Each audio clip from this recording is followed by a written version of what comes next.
तुम्हें पता है कि इंस्टाग्राम पे मिलियंस ऑफ यूजर्स आते हैं, फिर भी इंस्टाग्राम कभी क्रैश नहीं होता। इंस्टाग्राम कुछ चीजें करता है। 30 सेकंड दो, तुम्हें बताता हूँ। सबसे पहले यहाँ पे लोड बैलेंसर का कॉन्सेप्ट आता है।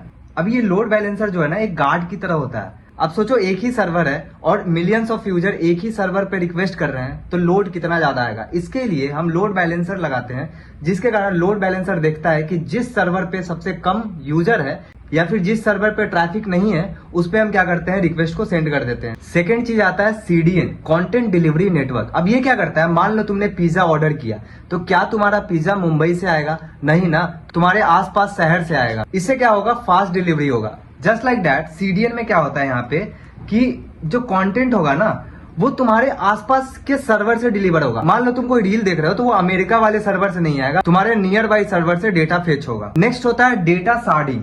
अब डेटा शार्डिंग क्या होता है कि इसके अंदर अपन क्या करते हैं कि डेटा को छोटे छोटे चंक्स में अलग अलग डेटाबेस में डालते हैं। अब मान लो 10 मिलियन यूजर है, तो 10 मिलियन यूजर को एक ही डेटाबेस में ना डाल के हम अलग अलग डेटाबेस के अंदर डालते हैं, ताकि हम कंटेंट को ज्यादा फास्ट फेच कर पाए। अब लास्ट फेज आता है यहाँ पे कैशिंग का।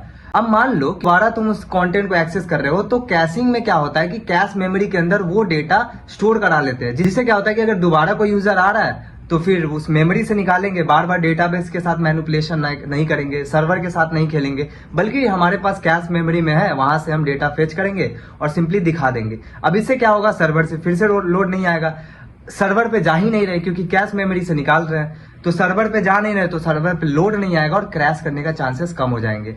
तो ये कुछ 4 मेथड है जो कि इंस्टाग्राम इस्तेमाल करता है, जिसके कारण इतने सारे यूजर्स होने के बाद भी इंस्टाग्राम कभी क्रैश नहीं करता है।